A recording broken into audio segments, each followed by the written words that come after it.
الله من شرور أنفسنا ومن سيئات أعمالنا من يهدي الله فلا مضل له ومن يضلله فلا هادي له সকলে জবান খুলে বলেন আশহাদু আল্লা ইলাহা ইল্লাল্লাহু ওয়াহদাহু লা শারীকা লাহু ওয়া আশহাদু আন্না মুহাম্মাদান আবদুহু ওয়া রাসূলুহু الذي أرسل رسوله بالحق بشيرا ونذيرا وداعيا إلى الله بإذنه وسراجا منيرا فقد قال الله تعالى في كلامه المجيد والفرقان الحميد জবান খুলে সকলে পড়েন আউযু বিল্লাহি মিনাশ الشيطان الرجيم بسم الله الرحمن الرحيم إذا أصابتهم مصيبة قالوا إنا لله وإنا إليه راجعون إن الله وملائكته يصلون على النبي يا أيها الذين آمنوا صلوا عليه وسلموا تسليما اللهم صل على محمد وعلى آل محمد كما صليت على إبراهيم وعلى آل إبراهيم إنك حميد مجيد اللهم بارك على محمد وعلى آل محمد كما باركت على إبراهيم وعلى آل إبراهيم إنك حميد مجيد মাইকটা চঞ্চন করতেছে দেখো সাউন্ড জিবরাইল ডাকে বারে বার খুলে দাও আসমানের দুয়ার এসেছেন হাবিব আল্লাহর দর্শনে মেরাজ করিবার সাল্লাল্লাহু জবান খুলে নবীর প্রতি দরুদ পড়তে আপত্তি করতেছেন জবান খুলে সাল্লাল্লাহু আলা মুহাম্মদ সাল্লাল্লাহু আলাইহি ওয়াসাল্লাম সাল্লাল্লাহু আলা মুহাম্মাদ সাল্লাল্লাহু মশরকে হুব্বে মুহাম্মদ সকলে বলি সাল্লাল্লাহু আলাইহি ওয়াসাল্লাম मतलाए दीवानी माँ मतलाए खुर्शीद अशकास सीनाए सोजाने माँ बलागल उला बिकमालिही कशाफत दुजा बिजमालिही हसनत जमीओ खसालिही सल्लो अलैहि व आलिहि अल्लाहुम्मा आमीन। জান্নাতের বাগান থেকে জান্নাতি মানুষদেরকে নিয়ে আমি গুনাহগার তোমার রহমতের দরজায় দুখানা হাত তুলেছি আল্লাহ। হাসরের ময়দানে জাব্বার আর কাহার নামে রূপ নিয়া তুমি যখন বিচার শুরু করবে তোমার সামনে দাঁড়ায়া সমস্ত নবীরা নাফসি নাফসি বলে কাঁদতে থাকবে। এমন কঠিন অবস্থা হাসরে হবে, সেদিন সমস্ত নবী তার উম্মতকে ভুলে যাবে, শুধু বলবে আল্লাহ আমার কি হবে, আমার কি হবে। একমাত্র দরদি নবী শাফাতের কান্ডারি ইয়া রব্বি হাবলি উম্মতি বলে সেজদায় পড়ে যাবে। আজকের এই মাহফিলকে ওসিলা করে সেই কঠিন দিনে আমাদের সবাইকে রাসূলের উম্মতের কাতারে আল্লাহ কবুল করে নিও। সুবহানা রাব্বিকা রাব্বিল ইজ্জাতি আম্মা ইয়াসিফুন ওয়া সালামুন আলাল মুরসালিন ওয়ালহামদুলিল্লাহি রাব্বিল আলামিন। লা ইলাহা ইল্লাল্লাহ। সকলে আল্লাহর হস্তে মহব্বতে জবান খোলেন লা ইলাহা ইল্লাল্লাহ। এই এরকম করো কেন? সাউন্ড ক্লিয়ার করো। লা ইলাহা, এদিকে বাড়ি করতেছে, সাউন্ড বাড়ি মারতেছে। লা ইলাহা ইল্লাল্লাহ। চাঁদ সূরজ আর গ্রহ তারা আল্লাহ নামের পাগল পারা। চাঁদ সূরজ আর গ্রহ তারা আল্লাহ নামের পাগল পারা। আমার আল্লাহ নামের এতই দয়া, আল্লাহ নামের এতই মায়া, লুকিয়ে রাখছেন হে আল্লাহ জোরে লা ইলাহা ইল্লাল্লাহ। যার দিলে আছে আমার আল্লাহর ভয়, যার মনে আছে আল্লাহর ভয়, যার দিলে আছে আল্লাহর ভয়, আল্লাহ আল্লাহ সব সময়। আহার নিদেরা ভালো লাগে না এই দুনিয়া, ভালো লাগে না, ভালো লাগে শুধু আল্লাহ জোরে লা ইলাহা। সকলে মহব্বতে লা ইলাহা ইল্লাল্লাহ। লা ইলাহা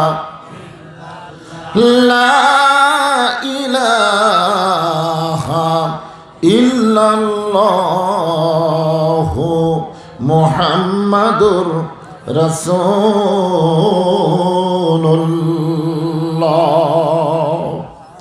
সাল্লাল্লাহু আলাইহি ওয়াসাল্লাম। রঘুনাথপুর বেগম রোকেয়া কলিমউদ্দিন হাফিজি কওমি মাদ্রাসা কমিটি কর্তৃক আয়োজিত আজকের এই 19তম বাৎসরিক তাফসীরুল কোরআন ও ইরশাদে সওয়াব মাহফিল। আজকের এই মাহফিলে আল্লাহ তাআলা জনাকে সম্মানিত সভাপতির আসনে কবুল করেছেন জনাব আলহাজ মোহাম্মদ আব্দুর রশিদ মোল্লা। আজকের এই মাহফিলের সম্মানিত সভাপতিকে অন্তরের অন্তঃস্থল থেকে আমি শুভেচ্ছা জ্ঞাপন করছি।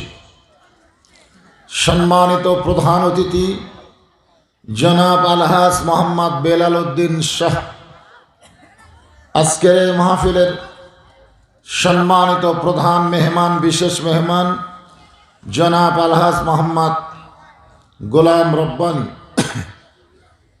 আজকের এই মাহফিলের সম্মানিত বিশেষ অতিথিবৃন্দ, সম্মানিত সহসভাপতিবৃন্দ, সম্মানিত আমন্ত্রিত অতিথিবৃন্দ, সকলকে অন্তরের অন্তঃস্থল থেকে আমি শুভেচ্ছা জ্ঞাপন করছি। সম্মানিত ওলামায়ে কেরাম, আপনাদের মাঝে মাঝে যে সমস্ত আলেম ওলামা বসে আছেন, মঞ্চে উপবিষ্ট আছেন, মাগরিবের নামাজের পর থেকে রাত্রি 10টা পর্যন্ত কোরআন হাদিসের আলোকে অত্যন্ত গুরুত্বপূর্ণ তাফসীর করে আপনাদেরকে শোনালেন। আলেম সহ আজকের এই মাহফিলের বক্তাগণকে অন্তরের অন্তঃস্থল থেকে আমি শুভেচ্ছা জ্ঞাপন করছি। এই মুহূর্তে আমার সামনে যারা বসে আছেন, যিনাদেরকে আল্লাহ দয়া করে রহম করে আজকের এই মাহফিলে কবুল করেছেন, কিছুই বলেন না। আপনারা মনে হয় নিজের ইচ্ছা আইছেন নাকি? নিজের ইচ্ছায়? আল্লাহ কোরআন কারীমে ইরশাদ করেন, মা আসাবাকা মিন হাসানাতিন ফামিনাল্লাহ। বান্দা বান্দির দ্বারা যখন কোনো ভালো কাজ হয়, এ কাজ বান্দা বান্দি করে না, আমি আল্লাহ করাই। এই মুহূর্তে আপনার যে জায়গায় বসে আছেন, জায়গাটা ভালো না খারাপ? একের অন্তর থেকে বলেন, ভালো না খারাপ? তাহলে ভালো জায়গায় আপনাদের কে বসাইছেন? চিন্তা করেন।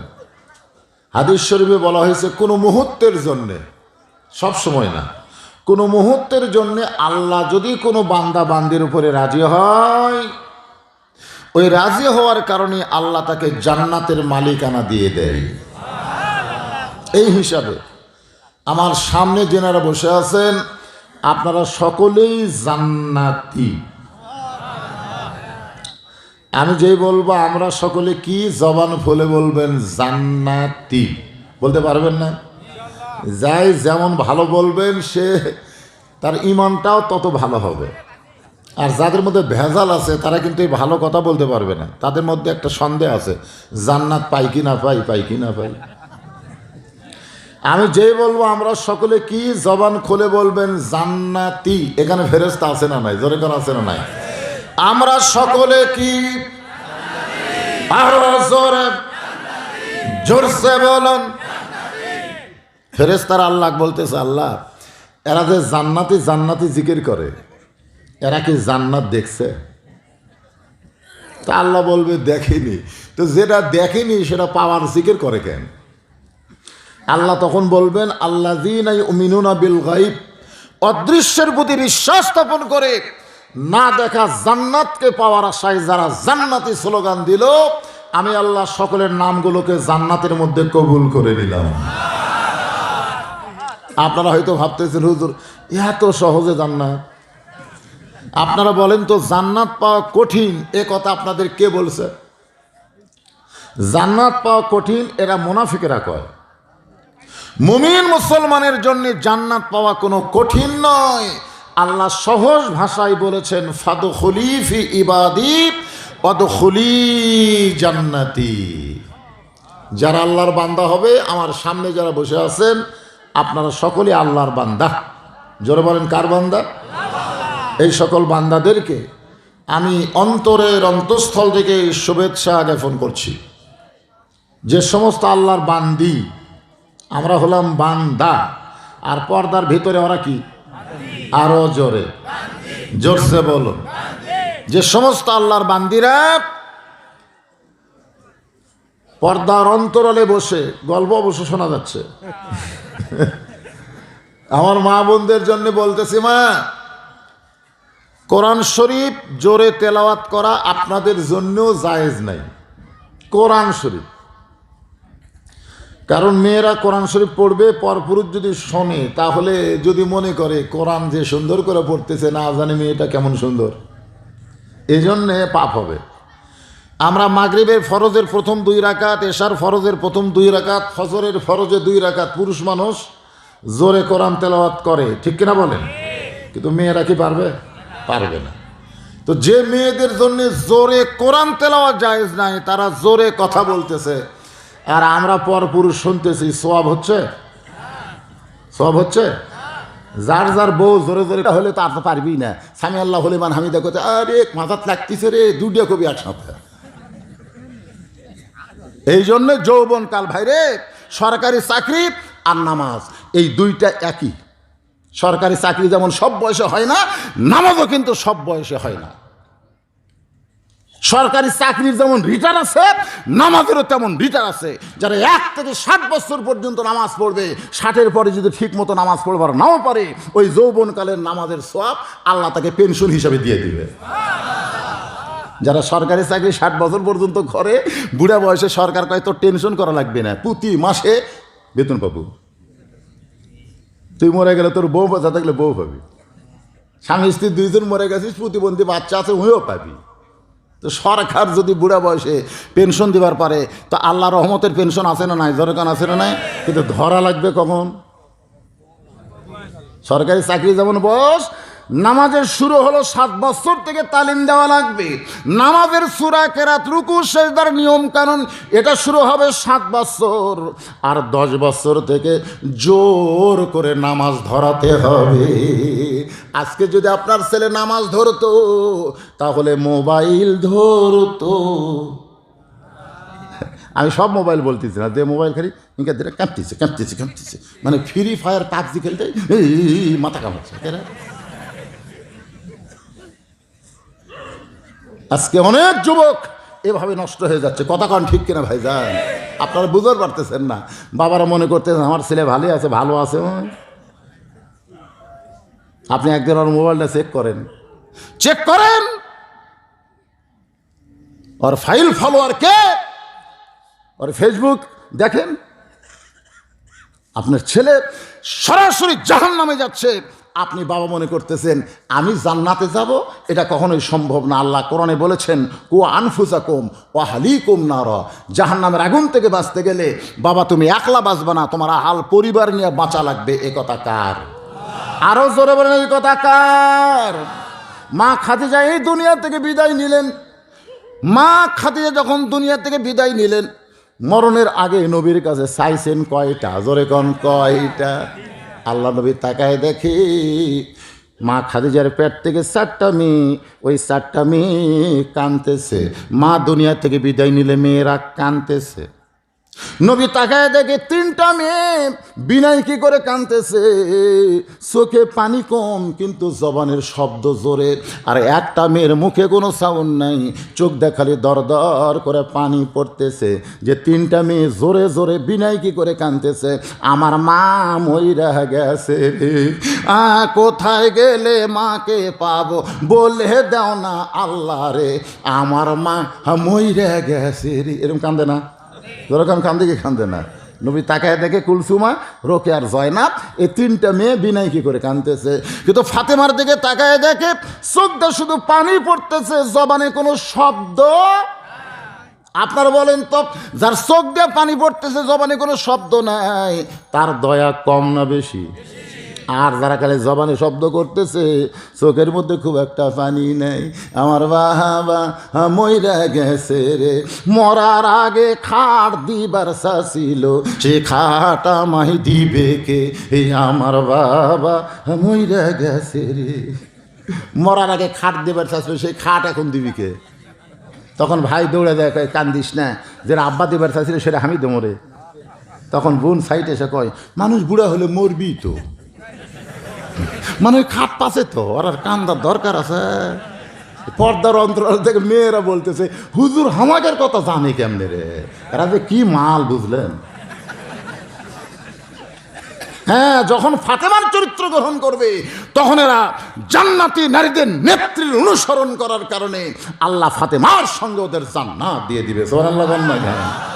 হ্যাঁ, আল্লাহ রাসূল বলেছেন, আমি হলাম পুরুষের আদর্শ, আর নারীর আদর্শ হলো আমার ফাতেমা। নারীদের আদর্শ, নারীরা কিভাবে নামাজ পড়বে ফাতেমার জীবনে পড়েন, আমরা মরদগুলো কিভাবে নামাজ পড়ব নবীর জীবনে পড়েন।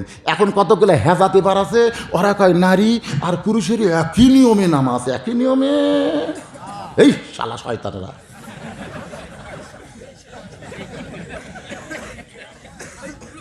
মেয়ে মানুষ আর মরদ মানুষ সব এক?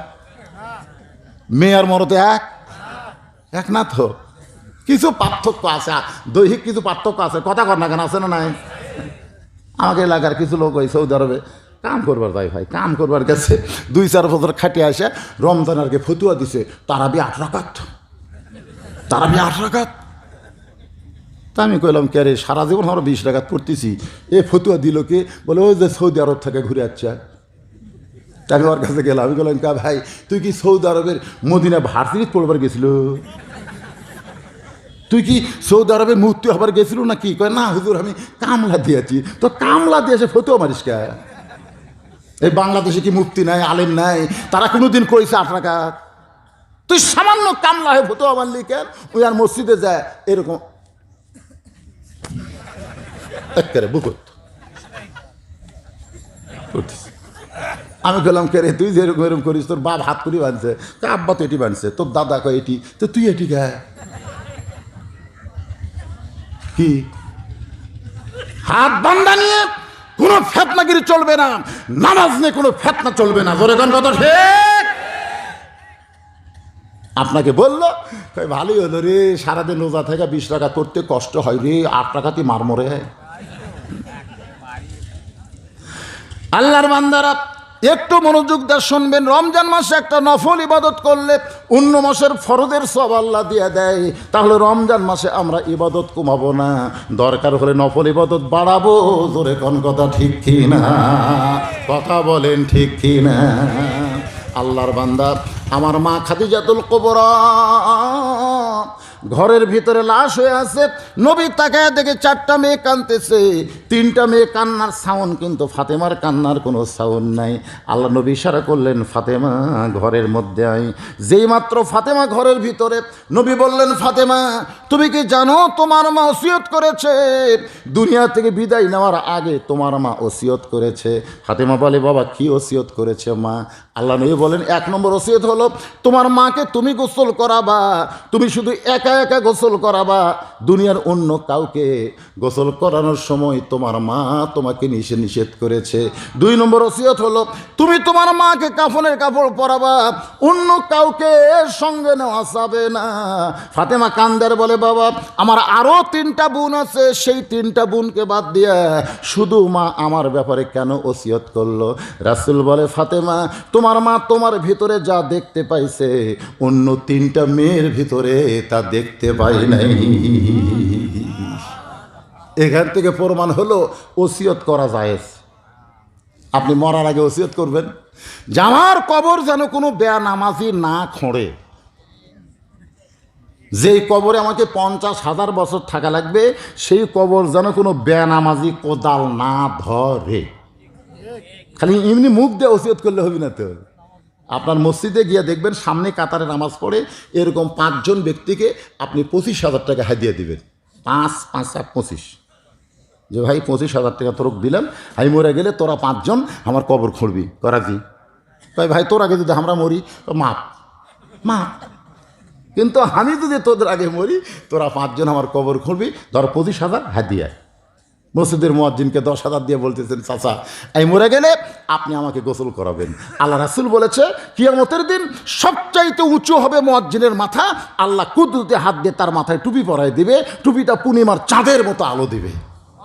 আপনি হলেন সেই মহান ব্যক্তি, আপনি আমাকে গোসল করাবেন। মসজিদের ইমামকে বলতেছে আমার 14 গোষ্ঠীর মধ্যে কোনো মৌলবি নাই, আপনি একটু আমার জানাজার নামাজ পড়াবেন। এইভাবে যদি আপনারা ওসিয়ত করে যান, যত টাকা আপনি ওসিয়তের ব্যাপারে হাদিয়া দিলেন ওই টাকাগুলো সদকা করার সওয়াব আল্লাহ দিয়া দিবে। আপনারা তো চিন্তা করতেছেন 5 জনক 25,000, মুয়াজ্জিনক 10,000, ইমামক 10,000, এত টাকা মরার পরে। ফেরে পাগলা, মরার পরে তুমি যাচ্ছ 50,000 বছর থাকার জায়গা, আর দুনিয়ার যে জায়গার তুমি আসো কয় বছর? তুমি তো দুনিয়ার 3 তলা বিল্ডিং 4 তলা বিল্ডিং করবার যায়, এলাকার মধ্যে যেমন তেমন মিস্ত্রি বলবা না যার বিল্ডিং বানাতে। তুমি খালি খোঁজ করবে কোন মিস্ত্রি ভালো বিল্ডিং পারে, বলে দরকার হয়তো সাপার যাওয়া লাগবে, তাই যেমন সাপার যা খোঁজ করে ভালো মিস্ত্রির কাছে বলতে যে ভাই আমি 3 তলা বিল্ডিং বানাবার চাই। তো তুমি দুনিয়ার একটা বিল্ডিংয়ে থাকার গ্যারান্টি নেই, সেইটা বানাতে ভালো মিস্ত্রি খোঁজো, আর যেই কবরে তোমাকে 50,000 বছর থাকা লাগবে সেই কবরের ঘর বানানোর জন্য ভালো মিস্ত্রির দরকার না। এ কথা কর না কেন না? আপনি এই ঘরের জন্য কোটি কোটি টাকা খরচ করলেন, আর ওই কবরের জন্য কয় টাকা? ওসিয়ত করেছেন খাদিজা, আমি মরে যাওয়ার পর ফাতেমা আমাকে গোসল করাবে, ফাতেমা আমাকে কাপড়ের কাপড় পরাবে, কারণ মা খাদিজা জানে ফাতেমা সাধারণ কোনো মেয়ে না, ফাতেমা হলো জান্নাতি নারীদের নেত্রী। ও ফাতেমা তুমি তোমার মাকে গোসল করায় দাও। ফাতেমা গোসল করাতে গেল, কিছুক্ষণ পরে গোসল করানো যখন শেষ তখন নবীর কাছে বলতেছে, বাবা আমার মাকে গোসল করাইছি, এখন মাকে কাফনের কাপড় দেন। যেই মাত্র বলেছে কাফনের কাপড় দেন, সঙ্গে সঙ্গে ওই জুব্বাখানা বের করে যখন নবী ফাতেমার দিকে দিবার চায়, ফাতেমা হাতটা পেছন দিকে নিয়ে গেছে, নবীর দিবার চায় আর ফাতেমা হাতটা পেছন দিকে নিয়ে যায়। রাসূল চমকে বলে, ফাতেমা তোমার মাকে এই জুব্বা কাফনের কাপড় পরাতে হবে, তবে হাতটা কেন পিছন দিকে নিয়ে যাও? ফাতেমা বলতেছে, বাবা ও বাবা আমার মা দুনিয়া থেকে বিদায় নেওয়ার সঙ্গে সঙ্গে আপনি কি আমার মাকে ভুলে গেলেন? অথচ আমি মায়ের কাছে গল্প শুনেছি, আমি আমার মায়ের কাছে গল্প শুনেছি, আমার মায়ের চাইতে ধনী গোটা মক্কা শহরে কেউ ছিল না। দুনিয়ার কোনো নতুন কাপড় আমার মাকে কাফনের কাপড় না দিয়ে এই জুব্বাখানা আপনি দিচ্ছেন, পুরাতন একটা জুব্বা আমার মাকে কাফনের কাপড় করার জন্যে। ও বাবা আমি শুনেছি আমার মা মক্কার সব চাইতে ধনী ছিল। সোনাল্লাহ কবেন না? যখন খাদিজা কোনো কিছু দরকার হতো তখন বলতেন, কুলসুমা, তো কয় ওই পাড়াত বেড়াবার গেছে। রোকেয়া কয় পাশের বাড়িতে গেছে। জয়নাব কয় ঘুম পাড়তিছে। তো কয় ডাক ডাকলো? ফাতেমা কয় লব্বাইক। খাদিজা কয় তুই সবসময় আমার কাছে থাকিস, অন্য কাউরে দিয়ে আমি একটু কিছু করাবার চাই, তোর তো পাই না। ফাতেমা কয় মা আমি কি বিরক্ত হয়েছি? আমি কি বিরক্ত হয়েছি মা? যখন আপনার যেটা লাগবে আমি সাথেই আছি। সুবহানাল্লাহ কন্যায় মানে সব সময় মা খাদিজার সাথে মেয়ে ফাতেমা থাকার কারণে দুই জনের মধ্যে কেউ বন্ধুত্ব হয়ে গেছে, বন্ধুত্ব। একদিন কথায় কথায় খাদিজা বলতেছে, ফাতেমা তুমি আমার বিয়ের খবর জানো? মানে গল্প, বুঝতেছেন না? তো ফাতেমা বলতেছে, মা আপনার যখন বিয়ে হয়েছিল তখন আমি কোথায় ছিলাম? তখন খাদিজা চুম করে কয়, তোমার তো জন্মই হয়নি। তা আমার জন্ম হয়নি কেমনে জানবো? আসলে শুধুমাত্র খাদিজাই যে ফাতেমাকে এরকম কইছে তা কিন্তু না, আমার আল্লাহও কিন্তু কইছে। সূরা ফিল পড়ে দেখেন, আল্লাহ বলতেছে, আলাম তারা কাইফা ফাআলা রব্বুকা বিআসহাবিল ফিল। ওই যে কাবা ঘর ধ্বংস করতে এসেছিল হস্তি বাহিনী, আপনি কি তাদের দেখেছেন? আপনি কি তাদের দেখেছেন? তখন রাসূল বলতেছে, আল্লাহ, যখন আব্রাহা কাবা ঘর ধ্বংস করবার ছিল তখন আমি কোথায় ছিলাম? তা আল্লাহ কয়, তখন আপনার জন্মই হয়নি। সুবহানাল্লাহ কবেন না? আচ্ছা, নবী দেখেনি, তারপরও আল্লাহ বললেন আলাম তারা, আপনি কি দেখেন নাই? এ কথা কেন বললেন? এ কথার অত্যন্ত গুরুত্ব আছে, যেরকম আছে না নাই? এই জন্য খাদিজা বলতে যে, ফাতেমা, আমার বিয়ের খবর কি তুমি জানো? ফাতেমা বুঝতে পারলেন অবশ্যই তাহলে গুরুত্বপূর্ণ খবর। ফাতেমার কাছে গিয়ে বললেন, মা, আপনার বিয়ের খবর তাহলে আমি একটু শুনতে চাই। খাদিজা বললেন, তাহলে শোনো, তোমার বাবার সঙ্গে যখন আমার বিয়ে হয়েছিল তখন তোমার বাবা আমার বাড়িতে রাখালি করত। যেই কইছে রাখালি করতো, মা ফাতেমা খাদিজার মুখ এরকম চেপে ধরে বলতেছে, খবরদার, যা কইছেন শুনবো না, শুনবো না, আমার বাবা রাখাল। খাদিজা মুসকি মুসকি হাসতেছে। আল্লাহ রাসূল বলে, খাদিজা, খাদিজা, আমাকে ছেলেগুলো সব মরে গেছে, আর 4টা মেয়েকে আল্লাহ হায়াতে রাখছে, মনে যান কষ্ট নিও না, মনে যান কষ্ট নিও না, কারণ মেয়েরা, সোনাল্লাহ কন্যা কেন, সুবহানাল্লাহ পরে কবেন নাকি? আপনাদের কাছে কোনটা ভালো? আল্লাহ রাসূল বলেছেন, মেয়েরা তার বাবাকে এত ভালোবাসে, এত ভালোবাসে, খালি মেয়ের বাড়িতে আপনি জায়গা দেখেন। আমাকে তো আল্লাহ ছেলে দেয়নি, 3টা মেয়ে দিছে। আমি যখন মেয়ের কাছে যাই, মানে যাওয়ার পর থেকে আসা পর্যন্ত মুখ আমার বন্ধ নেই। একটা খাওয়া শেষ হতো আরেকটা, এই যখন বিকেলে বলি, মা আমি যাচ্ছি, ও বাবা, যেই বলতেছি যাচ্ছি, আব্বা একটা রাত থাকা যাবি না। আমি বললাম, মা আবার আসবো। যখন বের হই দেখি আমার মেয়ে পিছনে পিছনে বের হচ্ছে। আমি যখন বলি, মা তুই আমার পিছনে কতদূর যাবি, বরং তুই এখন একটু থাক। মেয়েটাকে যখন আমি আটকায় দিছি, অনেক দূর যাওয়ার পরে তাকায় দেখি মেয়েটা তার ওড়না দিয়া চোখের পানি মুছতেছে।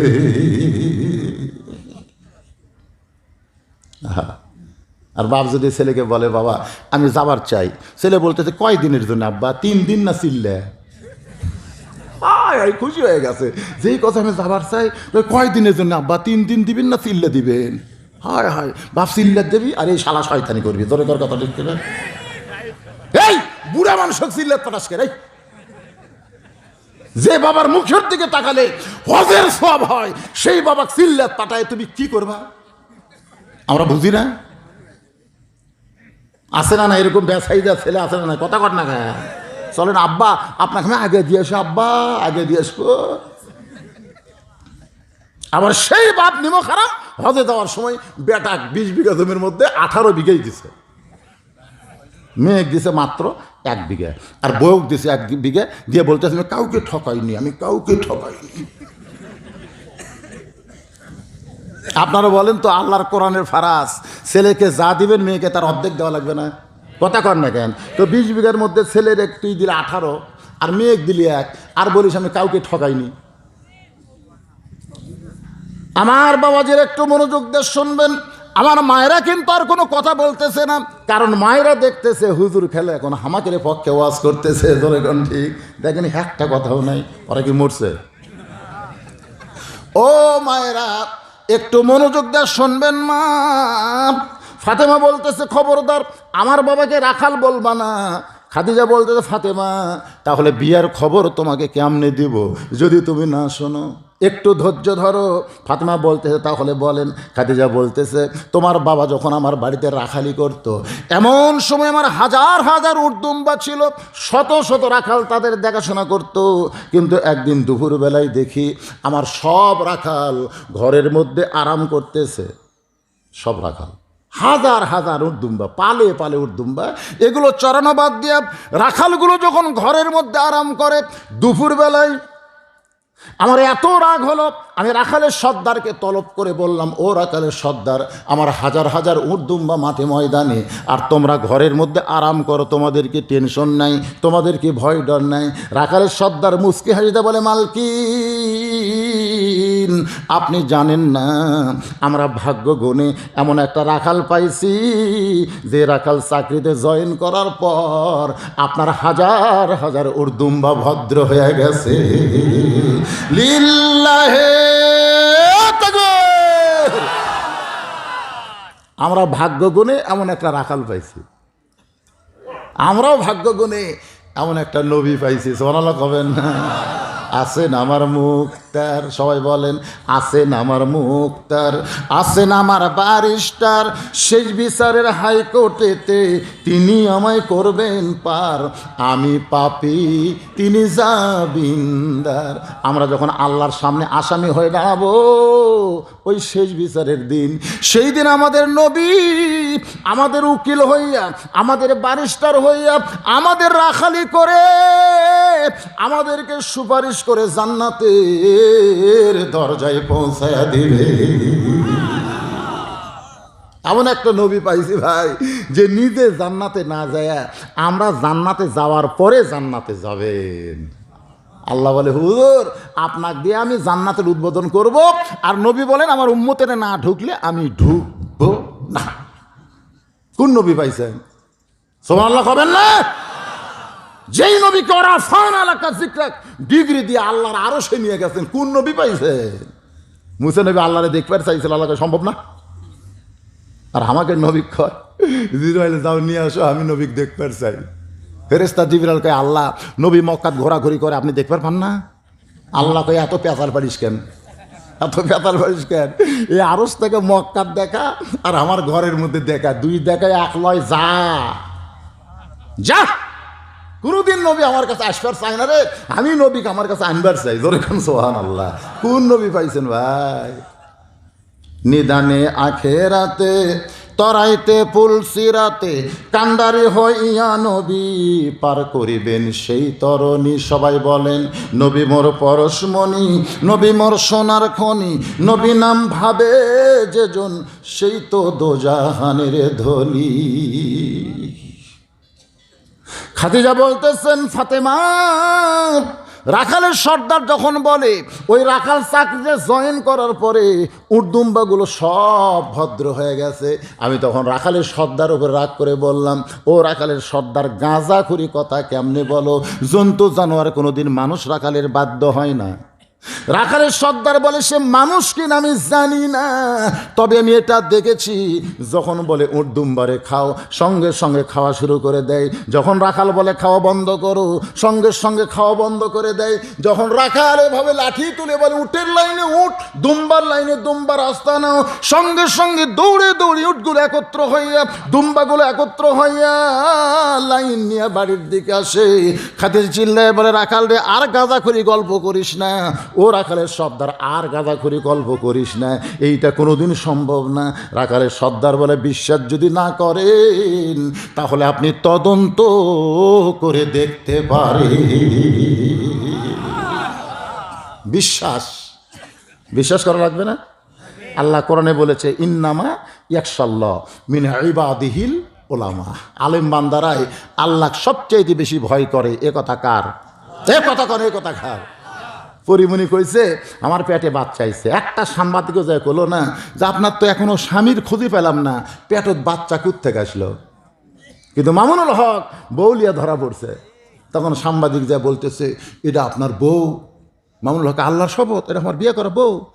তো এক সাংবাদিক সাইড থেকে বলতেছে যদি সত্যি আপনার বউ হয় তাহলে কাবিন চাপাত খালি জুতের বাড়ি মারার দরকার। কে রে শালা, কোনোদিন কেউ কাবিনলে বউলিয়া ধরে? কি কথা, বিশ্বাস নাই। আল্লাহ বলতেছেন বান্দা সময়ের মধ্যে আলেমরা আমাকে সবচাইতে বেশি ভয় করে। নবী বলেছেন আল উলামা ওয়ারাসাতুল আম্বিয়া, আলেমরা হলো নবীদের ওয়ারিস। জোরে কান সুবহানাল্লাহ। কিন্তু বিশ্বাস নেই। শাস্ত্রে যে মুখে লবের উপর ঠোঁটে বেঁকা করে দেখো এত টাকা লে বদরুশিদ কি করে, এত টাকা লে কি করে রে?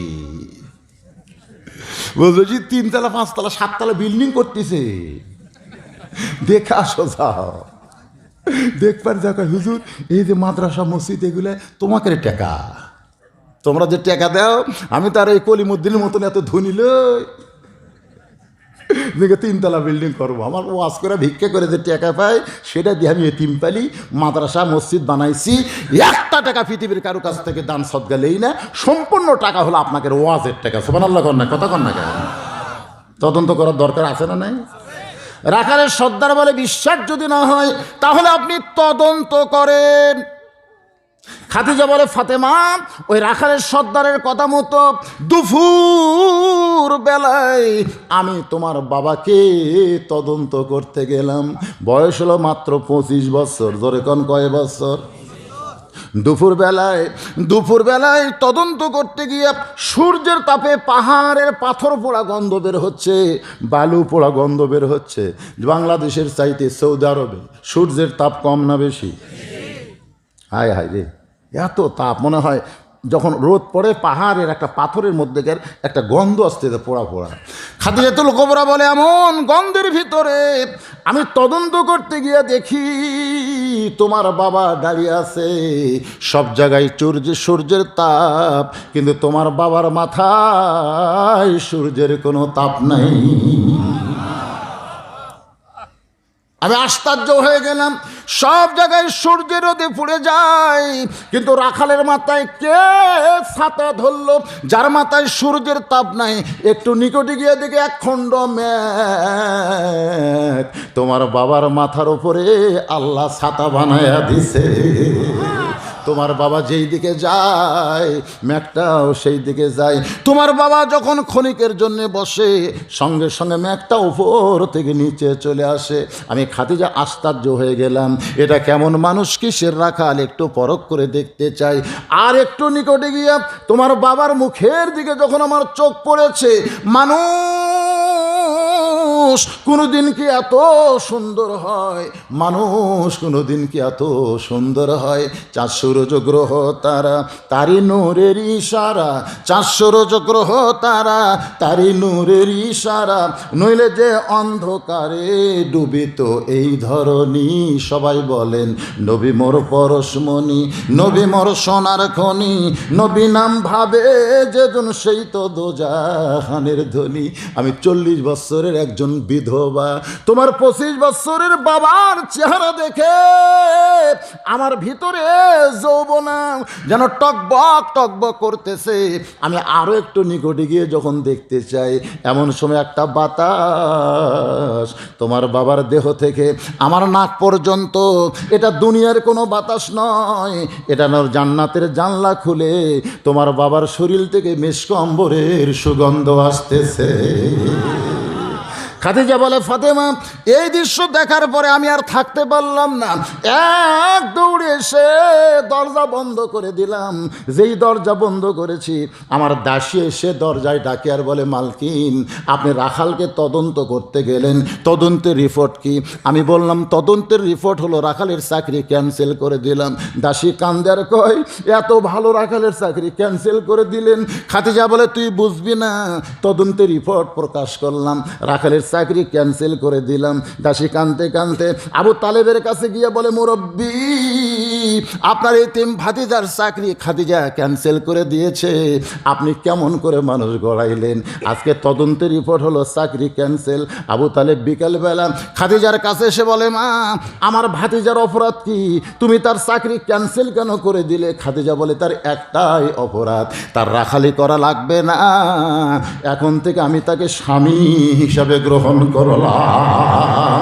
লিল্লাহে তাকবীর। খাদিজা বলে, ফাতেমা, সেই রাখালকে আমি আমার স্বামী বানায়া আমার সমস্ত সম্পদের মালিক করে দিলাম। ফাতেমা কান্দের বলে, বাবা, যেই মা মক্কার সবচেয়ে ধনী, সেই মা সব সম্পদের মালিক আপনাকে বানায় দিয়া আপনাকে ধনী করে দিল, আজকে সেই মা দুনিয়া থেকে বিদায় নিছে। মক্কার দোকানে কি নতুন কোনো কাপড় নাই? নতুন কোনো কাপড় না দিয়া এই পুরাতন জুব্বা কেন দেন গো বাবা? আমার মায়ের কি নতুন কাপড় ভাগ্যে হবে না? রাসূল বলে, ফাতেমা, পিছন থেকে হাত না করে সামনে 2টা হাত বাড়ায় দে। এই জুব্বা আমি তোর মাকে দেইনি মা, এই জুব্বা তোর মা আমার কাছে চেয়েছে। ফাতেমা বলে, বাবা, এই জুব্বা কেন মা আপনার কাছে চাই? আল্লাহ নবী বলেন, ফাতেমা, এই জুব্বা সাধারণ কোনো জুব্বা নয় মা, এই জুব্বার সঙ্গে আল্লাহর কোরআনের সম্পর্ক রয়েছে। লিল্লাহি তাকবীর। কোরআনের সম্পর্ক যার সঙ্গে থাকবে আপনারা বলেন তো তার দাম কম না বেশি? বিশ্বাস হয়? তাহলে বাংলাদেশে ইঞ্জিনিয়ারের দাম বেশি, ডাক্তারের দাম বেশি, ব্যারিস্টারের দাম বেশি না হাফেজের দাম বেশি? দাম বেশি। এরকম বুকের থাবা দেখা, আমার গ্রামে এসপি আছে, তোর গ্রামে আছে এসপি? এই পাগলা, আমার গ্রামে সচিব আছে, আমার গ্রামে এফআরসির ডাক্তার আছে, তোর গ্রামত আছে? পাগলা বলতেছে আমার গ্রামত কিছুই নাই ভাই, 6টা হাফেজ আছে। তখন দুনিয়াবাসী লব উল্টায়, 6টা হাফেজ লব উল্টায়। দেখতেছেন, এটা কিনবার গেলে মাত্র 200 টাকা লাগবে। 200 কয় টাকা লাগবে? কয় টাকা লাগবে? 200। ওই নামাজ না পড়ুক ইনশাল্লাহ কথা। অনেক নামাজি জাহান্নামে যাবে, ফাওয়াইলুল মুসাল্লিন। ইনশাল্লাহ বলার কারণে আল্লাহ ওরা জান্নাত দেবার পারে না? যেরকম পারে কি পারে না? মাত্র 200 টাকা লাগবে। কোন আল্লাহর পাগল 200 টাকা হামাক দিয়া এ কোরআনের সঙ্গে সম্পর্ক রাখার নিয়তে একটা কোরআন শরীফ মাদ্রাসার এতিমদেরকে দান করবেন? এরকম কোন আল্লাহর একটা পাগল আছেন যে 200 টাকা দিয়ে? বাবা আসেন আসেন আসেন, দেখি কয়জন আর উঠ সাইড থেকে ওঠে কে? যারা উঠবি বুঝবেন ওরাই জুতে চোর। শুধুমাত্র কোরআন দেওয়ার নিয়তে যারা উঠবে এরা ঠিক আছে, মাশাআল্লাহ। আপনি একটু, এটা তো আপনিও তো এমন অবস্থা আছেন, আমি তো এমন অবস্থায় আছি, এ তো টাকা ধরা কঠিন। একটু আগে যাও বাবা, মাদ্রাসার কি আছেন? হ্যাঁ, ও আচ্ছা আচ্ছা। রে সময় কেউ নাই কে রে? ফুল মোহাম্মদ মির্জানগর 4000 টাকা 2 বুন ধান। লিল্লাহি তাকবীর। ফুল মোহাম্মদ মির্জানগর 4000 টাকা, মানে 20টা কোরআন শরীফ বাবদ 4000 টাকা এবং 2 মণ ধান। আল্লাহ নবীর এতিম ঘরে করছে দান। আল্লাহ দানকে কবুল করেন। আল্লাহ নেক নিয়ত নেক আশা পড়া আল্লাহুম্মা আমিন। বলছি তো, বলছি। হ্যাঁ, এই দেখেন কি হারে কোরআন শরীফ দেয়। একজনও সাইড মারবেন না, মাত্র 10 মিনিটের মধ্যে আদায় কমপ্লিট। তারপরে ইনশাল্লাহ আমি আবার আলোচনা শুরু করে দিব। আলোচনা কোন জায়গায় আছে মনে আছে না ভুলে গেছেন? হ্যাঁ, মনে আছে না ভুলে গেছেন? 3টা জিনিস নবীর কাছে চায়, তার মধ্যে 1 নম্বরে আলোচনা চলতেছে। আল্লাহ তোমার পাগলেরা তোমার নবীর এতিম মাদ্রাসায় কোরআন দেওয়ার নিয়তে 200 করে টাকা করে দান। অন্য সাইডে যায় না, প্রতি ধাপে ধাপে কিন্তু আপনি কবরের দিকে হাঁটতেছেন। আপনি মনে করতেছেন আমি বাড়ির যাই, বাড়ির যাওয়ার আগে আল্লাহ আপনাকে হাসপাতালে নিয়ে যাওয়ার পরে ভাই এত সাহস করবেন না। মহব্বত করে কোরআনের মাহফিলে বসবেন, বাকি ওয়াজটা শুনে আখিরে মোনাজাত করে সবাই চলে যাবেন। তোমার ছোট ছোট বান্দারা দান করে, আল্লাহ দানকে কবুল করেন। আল্লাহ আর একজন 500 টাকা দান করেছে, আল্লাহ দান কবুল করেন। আল্লাহ নেক নিয়ত নেক আশা পড়া আল্লাহুম্মা আমিন। জি বাবার জন্য যারা দাঁড়ালেন বসেন, এই সবাই বসেন। এখনই বাকি আলোচনা করার পরে আপনাদের নিয়ে আখিরি মোনাজাতের পরে তাবারকের ব্যবস্থা আছে। লা ইলাহা ইল্লাল্লাহ, লা ইলাহা ইল্লাল্লাহ, লা ইলাহা ইল্লাল্লাহু মুহাম্মাদুর রাসূলুল্লাহ সাল্লাল্লাহু আলাইহি ওয়াসাল্লাম। আল্লাহ নবী বললেন, ফাতেমা এই জুব্বা সাধারণ কোনো জুব্বা নয়। এই জুব্বা পরে আমি 3.5 বছর গারে হীরার মধ্যে সাধনা করেছি। এই জুব্বা পরা অবস্থায় ফেরেশতা জিবরাইল আমাকে বুকের মধ্যে চাইবা ধরেছে। এই জুব্বা পরা অবস্থায় কোরআনের 5টা আয়াত আল্লাহ আমার প্রতি নাজিল করেছে। আমি গারে হীরা থেকে আসার পরে এই জুব্বার কোনো দিন পরি নাই। এই জুব্বাটা যত্ন করে রেখে দিয়েছি। তোমার মায়ের বড় আশা, এই জুব্বা তোমার মায়ের কাফনের কাপড় পরায় দিতে হবে। ও ফাতেমা, আমি দেইনি, বরং তোমার মা আমার কাছে চাইছে। জি মারুফ হাসান নানি মারা গেছে, নানির জন্য দান করেছে কোরআন 100 টাকা। আল্লাহ নানির কবর জান্নাতের টুকরা বানায় দেন, আল্লাহুম্মা আমিন। হ্যাঁ, মহিলাদের ওখানে বাচ্চাদের পাঠান, মেয়েরা অনেক বেশি দান করবে, পুরুষের চাইতে মেয়েরা বেশি দান করবে। ওরা তো আর টেজে আসতে পারে না, ওদের কাছে বাচ্চা পাঠাদের মায়েরা 200 করে টাকা দিবেন, একটা কোরআন দানের সওয়াব আল্লাহ আপনাদের বাপ মার কবরে দিয়ে দিবে। এই পিছনে যারা আছেন লড়লো না রে, এমনভাবে বসে গেছে মনে হয় নাট বল্টু দিয়ে আটকে দিছে রে। ওঠে, ওটা মাত্র শরীর চাঙ্গা হবে। আপনার ডায়াবেটিস হলে হাঁটা লাগবে না রে, আজকে খালি 5 থেকে সামনে আসেন। আল্লাহ পারে না? আল্লাহ পারে কি পারে না? আস-সাদাকাতু তুরাদ্দুল বালা, দান সদকা করেন, ওটার সামনে এসে বসা, ওটা একটা সদকা। আসেন ভাই আসেন, যারা আশেপাশে গেলেন আপনারাও আসেন। বেনামে কোরআন বাবদ 200 টাকা, অনেকগুলো টাকাই ফাঁকে আমার হাতে এসে গেছে। আল্লাহ সকলের দানকে কবুল করেন। জোরে বলে আল্লাহুম্মা আমিন। সবাই বলে আল্লাহুম্মা আমিন। একটু মনোযোগ দিয়ে কথাগুলো শুনবেন। এখন থেকে অল্প সময়ের মধ্যে এই বাকি কথা বলে আমি আখিরি মোনাজাত করব ভাইজান। বেশি বিরক্ত আপনাদের করব না। মা ফাতেমা ওই জুব্বাখানা নিয়ে মা খাদিজাকে পড়াইতে ঢুকতেছেন। আল্লাহর নবী ফাতেমাকে নিয়ে ঘরের দরজা খুলে ঢুকে দেওয়ার পরে দরজা বন্ধ করে দিলেন। এখান থেকে প্রমাণ হয়ে গেল আল্লাহর নবী কিন্তু মা খাদিজাকে কাফনের কাপড় পরাতে পারবেন না। কিন্তু খাদিজার আগে যদি নবী বিদায় নিত, খাদিজা নবীকে কাপড় পরাবার পারত। বাজান, বউ স্বামী মরে গেলে বউ স্বামীকে কাপড় পরাবার পারবে, কিন্তু বউ যদি মারা যায় তাহলে স্বামী কাপড়ের কাপড় পরাতে পারবে না। এই জন্য নবী ফাতেমাকে ঘরের মধ্যে ঢুকাই দিলেন। কিছুক্ষণ পরে নবী তাকায় দেখে ফাতেমা ওই কাফনের কাপড় পরানোর পরে দরজা খুলতেছে, ফাতেমার মুখটা মুস্কি মুস্কি হাসতেছে। নবী চমকে গেল। যেই ফাতেমা কানতে কানতে মাকে কাফনের কাপড় জুব্বা পরাবার গেল, সেই মেয়েটা দরজা খুলে মুস্কি মুস্কি হাসে। নবী বলে, ফাতেমা কানতে কানতে ঢুকলে আর হাসতে হাসতে দরজা খুললে। ফাতেমা বলতেছে, বাবা আমি কানতে কানতে ঢুকলাম এটাও যেমন আপনি জানেন, হাসতে হাসতে দরজা খুললাম এটাও তো আপনার জানার কথা। আল্লাহ নবী বলে, ফাতেমা কানতে কানতে ঢুকলে এটা আমি জানি, কারণ মেয়ে তার মাকে কাফনের কাপড় পরাবে অবশ্যই কানবে, কিন্তু হাসতে হাসতে দরজা খুললে মা আমি ফাতেমা আমি নবী এইটা বলতে পারবো না। এখান থেকে প্রমাণ হয়ে গেল আমার নবী গায়েবের খবর জানে। জোরে কন হুয়াল্লাহুল্লাযী, পড়েন হুয়াল্লাহুল্লাযী লা ইলাহা ইল্লাহু আলিমুল গায়বি ওয়াশ শাহাদাতি হুয়ার রাহমানুর রাহিম। এই আয়াত দিয়ে কি বোঝা গেল? গায়েবের মালিককে। আরো জোরে। নবী বলতেছেন, ফাতেমা তুমি কানতে কানতে ঢুকলে এটা আমি জানি, কিন্তু হাসতে হাসতে দরজা খুললাম এটা আমি জানি না। কি কারণে হাসতে হাসতে দরজা খুললাম আমি নবী জানতে চাই। সুবহানাল্লাহ কোন কি কারণে হাসতে হাসতে দরজা খুললাম? ফাতেমা বলে, বাবা আপনার ওই জুব্বাটা নিয়ে আমি যখন মাকে কাফনের কাপড় পরাবার গেছি, এমন সময় ইয়ানজুরু বিনুরিল্লাহ, আমি আমার মায়ের শরীরের দিকে নজর করে দেখি আমার মাকে আল্লাহ আপনার জুব্বা কাপড়ের কাপড় পরানোর আগে জান্নাতের পোশাক পরায়া দিছে।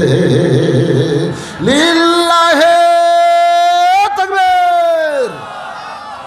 সঙ্গে সঙ্গে নবী দরজায় বসে বললেন, নবী মাটির উপর হাত দিয়ে কান্না শুরু করে দিলেন।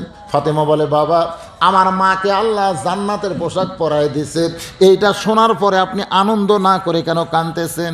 রাসূল বলে, ফাতেমা এই কান্না দুনিয়ার কোনো দুঃখের কান্না নয়, এই কান্না হলো আমার বড় আনন্দের কান্না। ফাতেমা যেই মানুষটার শরীরে তুমি জান্নাতের পোশাক দেখেছ, ওই মানুষটা তোমার মা হলে কি হবে? আমি নবীকে সর্বপ্রথম নবী বলে স্বীকার করেছে। ফাতেমা আমি নবুয়ত পাওয়ার পরে আমি যে আল্লাহর নবী এটা মানুষের কাছে কেমনে বলবো? মানুষ বিশ্বাস করবে কি করবে না, এরকম চিন্তায় যখন ছিলাম, এমন সময় সর্বপ্রথম তোমার মা আমাকে নবী বলে স্বীকার করেছে।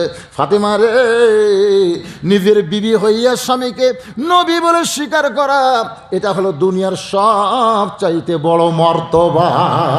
সুবহানাল্লাহ কর না কেন? নিজের বউ হইয়া আমাকে হুজুর যদি কয় তাহলে আমি একটা ভালো হুজুর, ঠিক কিনা কন? তা আমাকে হুজুর কয় কিনা আপনারা জানেন? বাংলাদেশে যতগুলো পীর আছে আপনি খোঁজলে দেখবেন একটা বউ পীরের মুরিদ না, একটা বউ ওর স্বামীর হাতে মুরিদ হয়নি, কারণ জানে আমার স্বামী যত বড়ই পীর হোক এই গোপনে লুচ্চা। কি মনে করতেছেন? 35 বছর এবছর দেওয়া হচ্ছে, 35 ওয়াজ করতেছি, লক্ষ লক্ষ কোটি কোটি মানুষ আমাকে হুজুর কয়। অথচ আমার বউ আজ পর্যন্ত আমার হুজুর কয়নি, আজ পর্যন্ত কয়নি।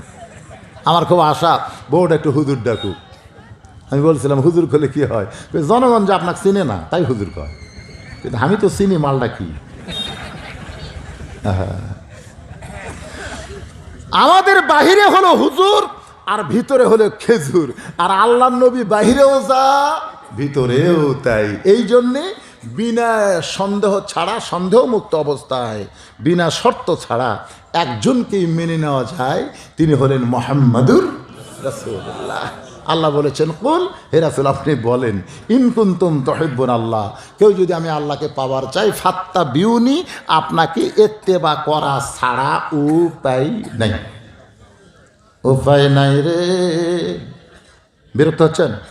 তাহলে একটু আমার সঙ্গে বলেন, উপায় নাই রে, উপায় নাই রে, উপায় নাই, নবী বিনে আল্লাহ পাওয়ার উপায় নাই। কেরে বাজান, এই কাবুল্লা তোরা খাড়াই থাকিস কেরে? আদায় করছু না করবো? হ্যাঁ, অনুমতি লাগবে কেন? এই ভিতরে ঢোকো। আবার এই আদায়ের অনুমতিতে আবার যে কয়টা আছে এর মতো আর্ধেক হেরামো, সে পোলা আমার গাড়িতে করলে বাড়ির জলে ভিতরে। ঠিক আছে, লোকজন কেউ নেই, সব পোলা আমার গাড়ি যদি দেয়। হ্যাঁ, আল্লাহর বান্দার একটু মনোযোগ দিবেন। ফজরের নামাজ আমাদেরকে জামাতের সঙ্গে আদায় করার দরকার আছে না নাই? এই জন্য পোরশা সাফাহার, তারপরে নজিবুর পত্নীতলা, এই জায়গাগুলো ওয়াজ করে খুব শান্তি, কারণ এরা রাত 12টার মধ্যে ওয়াজ অধিকাংশ শেষ করে দেয়। জোরে কোন ঠিক কিনা ভাই? আমি আলোচনা প্রায় শেষের পথে নিয়ে আইছি, একটু মনোযোগ দিয়ে শোনেন। আল্লাহ নবী বলেন, ও ফাতেমা, সর্বোত্তম তোমার মা আমাকে নবী বলে স্বীকার করেছে, আর আমাকে নবী বলে স্বীকার করার কারণে হয়তো আল্লাহ তাআলা তোমার মায়ের শরীরে জান্নাতের পোশাক পরাইয়া দিছে। সুবহানাল্লাহ কন্যা কা। আল্লাহ নবী নিজের হাতে খাদিজাকে কবরের মধ্যে নামায় দেয়। আবু বকর, ওমর, ওসমান, আলী নবীর সঙ্গে ছিল। তাকায় দেখে নবী ছোট বাচ্চার মতন ফোফায় ফোফায় কান্দে। আবু বকর বলে, রাসূলুল্লাহ এমন করে যদি আপনি কান্দেন তাহলে আমরা সহ্য করব কেমনে? রাসূল বলে, সাহাবীরা রে, আমার খাদিজা শুধু আমার বউ না, যদি আমার বউ হইতো তাহলে আমি এত কান্দতাম না। আমার খাদিজা শুধু আমার বিবি না, আমার খাদিজা হইল আমার দরদ। এ খাদিজা যতদিন জীবিত ছিল ততদিন রাসূল দ্বিতীয় কোনো বিবাহ করেন নাই। সুবহানাল্লাহ কন না কেন? যদিও রাসূলের 11টা বউ, কিন্তু খাদিজা যতদিন দুনিয়ায় ছিলেন ততদিন দ্বিতীয় কোনো বিবাহ করেন নাই। আল্লাহ নবী বলেন, যতই রাত হোক না কেন দাওয়াতের কাজ করে যখন বাড়িতে ফেরত আসতাম, কোনো নির্দিষ্ট সময় ছিল না। কোনো দিন 1টার সময়, কোনো দিন 2টার সময়, কোনো দিন 3টার সময়, আমি যে সময় বাড়িতে আসি না কেন, কোনো দিন খাদিজা বলে আমার দরজা ডাক দেওয়া লাগে নাই। আমি দরজার কাছে দাঁড়াইতেই খাদিজা দরজা খুলে দেয়। আমি নবী চমকে গিয়ে বলতাম, খাদিজা এক এক রাত্রে এক এক সময় আসি, কিন্তু আপনাকে ডাক দেওয়ার আগেই দরজা খোলেন। খাদিজা বলে, নবী গো, আপনি না ঘুমাইলে আমি কোনো দিন ঘুমাই না। আপনি যখন দাওয়াতের কাজে বাইরে যান আমি তখন দরজার কাছে দাঁড়িয়ে থাকি, দরজার কাছে এই নাকটা লাগায় দাঁড়িয়ে থাকি, কারণ বিবাহের পূর্বে আপনাকে তদন্ত করতে গিয়া আপনার দেহের যে একটা সুগন্ধ পাইছি, এই সুগন্ধ এখনও পাই। আপনি দরজার কাছে দাঁড়াইলে এই সুগন্ধ আমার নাকের মধ্যে ঢোকে, আর সঙ্গে সঙ্গে আমি দরজা খুলে দেই। খাদিজাকে কবর দেওয়ার পরে সমস্ত সাহাবী যখন কবর থেকে চলে যায়, এমন সময় আল্লাহর নবী খাদিজার কবর ছাড়েন না, কবর ছাড়েন না। কারণ কবর থেকে সবাই যখন 40 গজ দূরে যায়, কেউ বলে 40 ধাপ দূরে যায়, এমন সময় আল্লাহ ফেরেশতা পাঠায়। সেই ফেরেশতার নাম কি জানেন আপনারা? ফেরেশতা আসিয়া যখন জিজ্ঞাসা করিবে, দিন কি তোমার মাবুদকে বা, তখন কি বলিবে? সবাই বলেন, আল্লাহ বিনে নাই রে মাবুদ। বিশ্বাস হচ্ছে না? আল্লাহ বিনে নাই রে মাবুদ। জবানে তাই বলো রে বলো, মুখে আল্লাহ রাসূল সবে বলো। আমরা যখন কবরে যাব, আপনারা বলেন তো, ওই ফেরেশতা আসবে কি আসবে না? জোরে কন। প্রথম প্রশ্ন হবে, মান রব্বুকা, তোমার রবকে? তোমার রবকে উত্তর দিবেন, উত্তর দিবেন আল্লাহ। আল্লাহ উত্তর দিবেন, এত সহজ না, এত সহজ না। কারণ আপনার মুখে আল্লাহ উত্তর চাই না, আপনার মুখে আল্লাহ উত্তর চাই না, আপনার পক্ষ থেকে উত্তর চাই। সুবহানাল্লাহ না জ্ঞান। আপনি ফেরেশতা যখন বলবে মান রব্বুকা, তোমার রবকে, এমন সময় নামাজ দাঁড়িয়ে বলবে, ও মুনকির নাকির, কাকে রব সম্পর্কে প্রশ্ন করতেছ? 10 বছর বয়স থেকে নামাজ ধরেছে, 70 বছর বয়সে মারা গেছে। এই 60 বছরে 5 ওয়াক্ত নামাজে কতবার রব্বিয়াল আজিম, কতবার রব্বিয়াল আলা বলেছে, কতবার আলহামদুলিল্লাহ রব্বিল আলামিন বলেছে, হিসাব দে, হিসাব দে।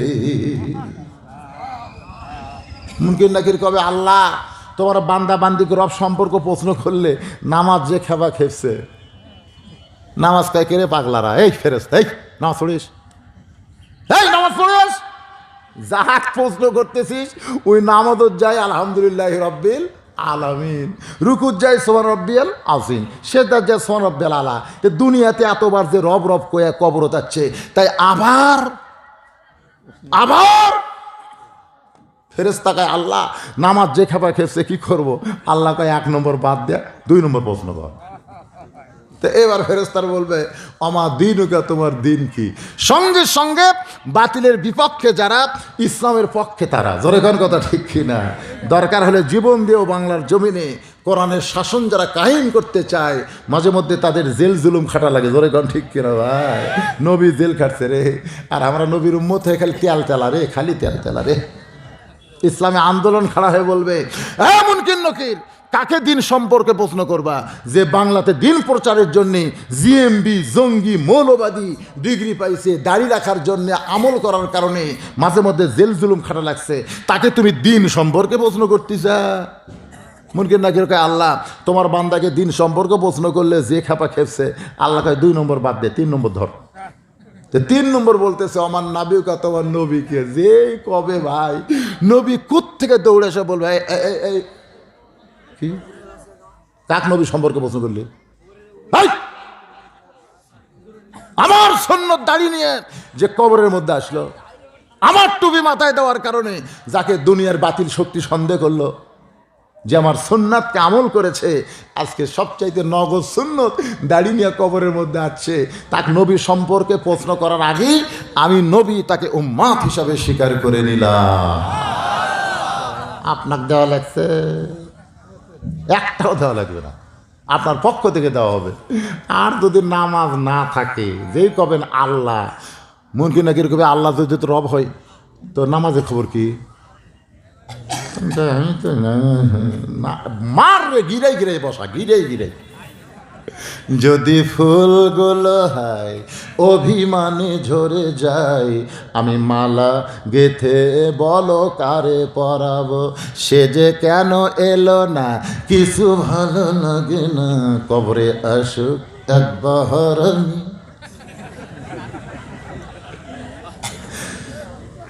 সে যে যখন তখন মোরে করে জ্বালাতন, এরকম একটা গান আছে না? আল্লাহর বান্দা বান্দিরা, ও মায়না, নবী যখন দাঁড়ায় থাকবে ঘন্টার পর ঘন্টা, আল্লাহ ডাকতে বলে, হাবিব, আপনার সব সাহাবী খাদিজার কবর ছেড়ে চলে গেল, অথচ আপনি কেন কবর ছাড়েন না? রাসূল বলবে, আল্লাহু আলিমুম বিজাতিস সুদূর, আমি কেন দাঁড়িয়ে আছি দুনিয়ার কেউ না জানলেও আপনি জানেন গো আল্লাহ। আল্লাহ বলে, হাবিব রে, ওই খাদিজার কবরে মুনকির নাকির গেলে খাদিজারে 3টা প্রশ্ন করবে, খাদিজা উত্তর দিবার পারবে না, আপনি খাদিজার পক্ষে উত্তর দিয়ে দিবেন। আপনি বলেন তো, আপনি শুধু খাদিজাকে ভালোবাসেন, আমি আল্লাহ কি খাদিজাকে ভালোবাসি না? আজকে শুনে নেন গো নবী, আপনি যেমন খাদিজারে ভালোবাসেন, আমি আল্লাহ তেমন ভালোবাসি। নবী বলেন, আল্লাহ খাদিজা আপনার কে হয়? খাদিজা আপনার কে হয়? আল্লাহ বলে, নবী গো, ওই খাদিজা আমার বান্দি হয়, খাদিজা আমার বান্দি হয়। কবরে আসার আগেই যেই খাদিজা আপনার হাতটা ধরে কবরের চিন্তা করে কেঁদেছে, আপনি কি মনে করতেছেন খাদিজার দেহ কবরে, কিন্তু খাদিজার পাখিটা এখন ইল্লিন নামক জান্নাতের বাগানে ঘুরতেছে। লিল্লাহে তাকবীর।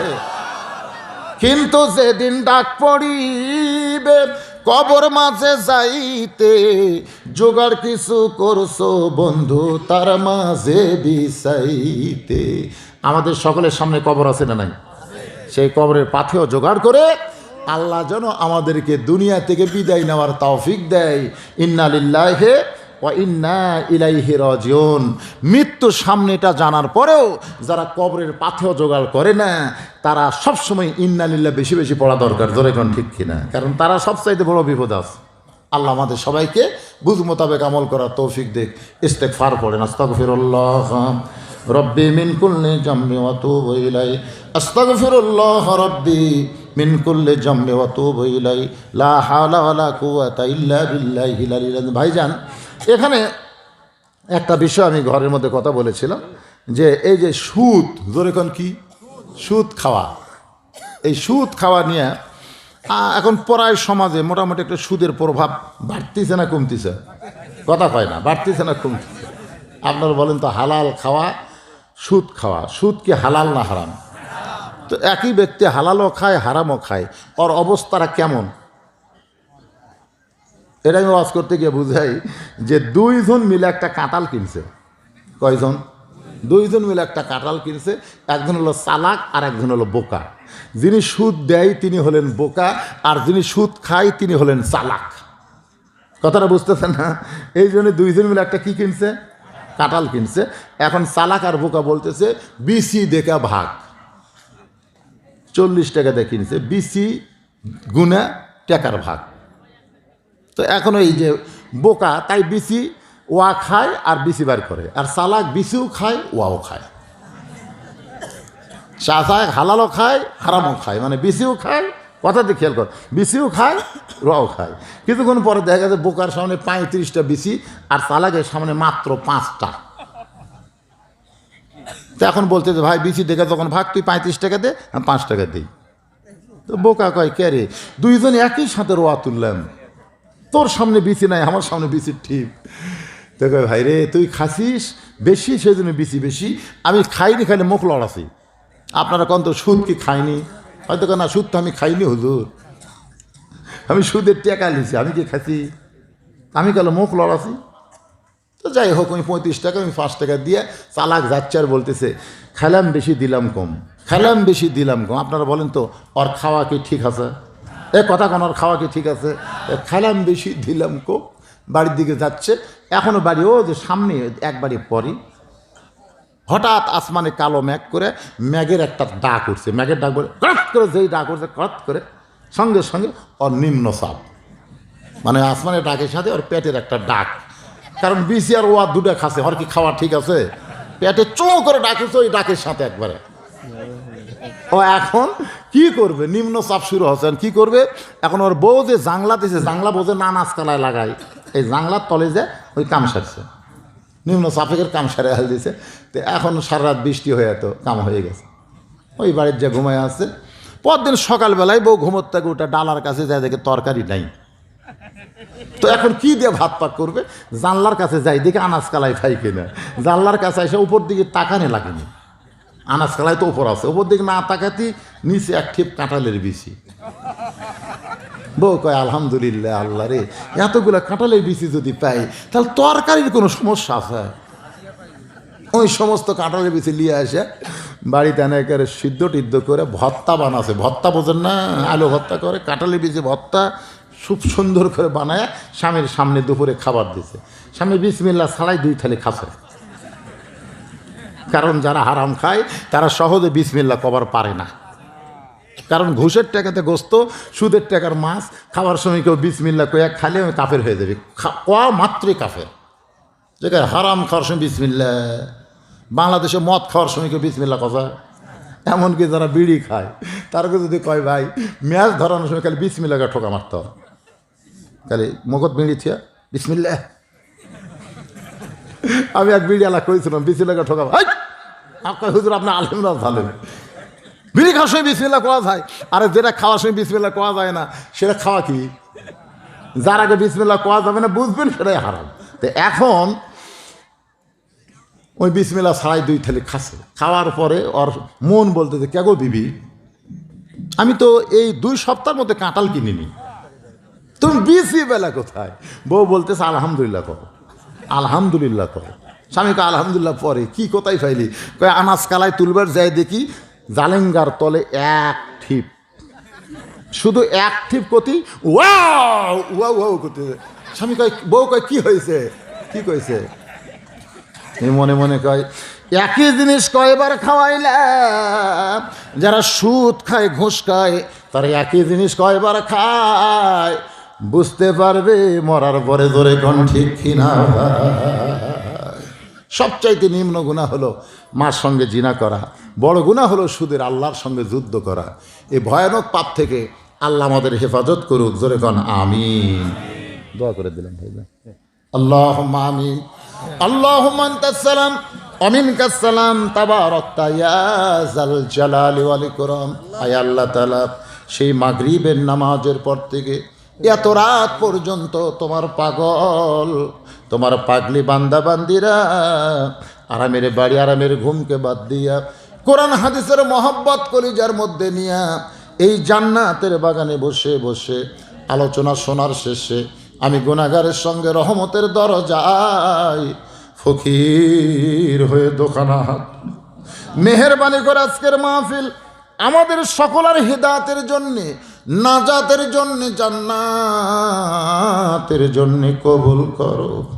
এই মাহফিলের শুরু থেকে শেষ পর্যন্ত যত আলোচনা হয়েছে আল্লাহ, এর মধ্যে যদি ত্রুটি হয় ভুল হয় মাফ করে দাও, এর যা হাদিয়া মঞ্জুর করো।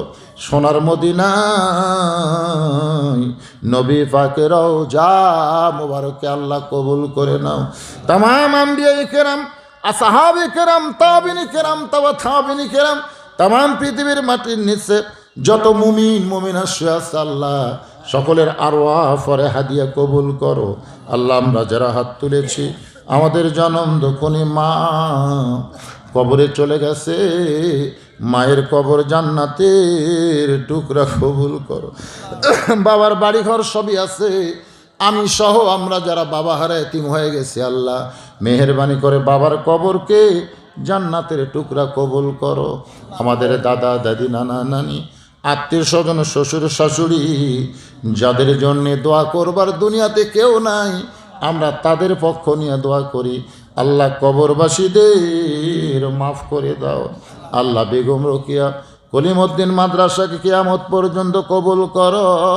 আল্লাহ তুমি বান্দা বান্দিকে দুনিয়ার কোনো সন্তান দেও নাই, কিন্তু এই মাদ্রাসাকে তাদের নেক সন্তান কবুল করে সদগায়ে জারিয়া হিসাবে জান্নাতের মালিক বানায়া দাও।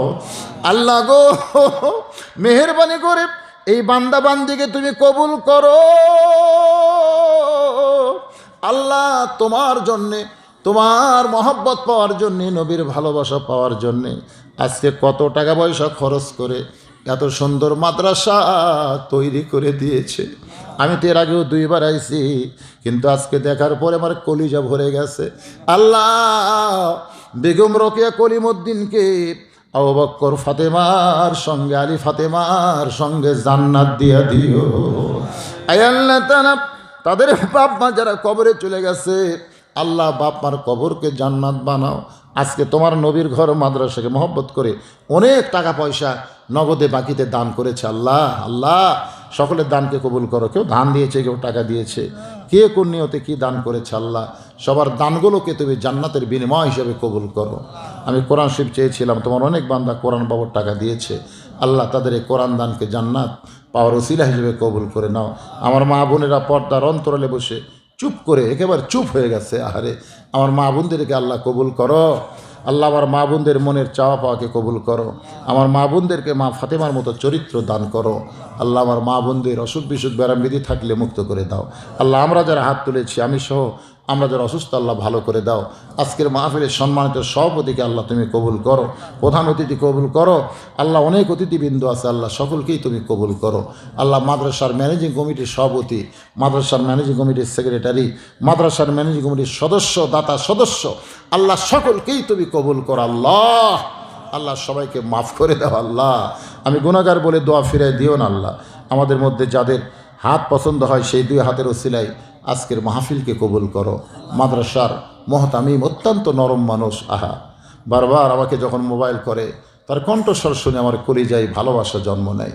আল্লাহ মাদ্রাসার মহতামিম, মাদ্রাসার ওস্তাদ, মাদ্রাসার তালবে ইলম, যাদের মাথায় পাগড়ি পরানো হলো, আল্লাহ সকলকেই তুমি কবুল করে নাও। আল্লাহ আল্লাহ মেহেরবানি করে আমাদের সকলকে মাফ করে যেদিন মৃত্যু হবে দিনটা যেন জুমার দিন হয়, মাসটা যেন রমজান মাস হয়, ইমানের সাথে ইজ্জতের সাথে এ দুনিয়া থেকে বিদায় নেওয়ার কালে আমাদের জবানে তুমি জারি করে দিও লা ইলাহা ইল্লাল্লাহু মুহাম্মাদুর রাসূলুল্লাহ সাল্লাল্লাহু আলাইহি সাল্লাম। আপনাদের তাবারকের ব্যবস্থা আছে বাজান, সবাই তাবারক নেবেন। আসসালামু আলাইকুম ওয়া রাহমাতুল্লাহি ওয়া বারাকাতুহু।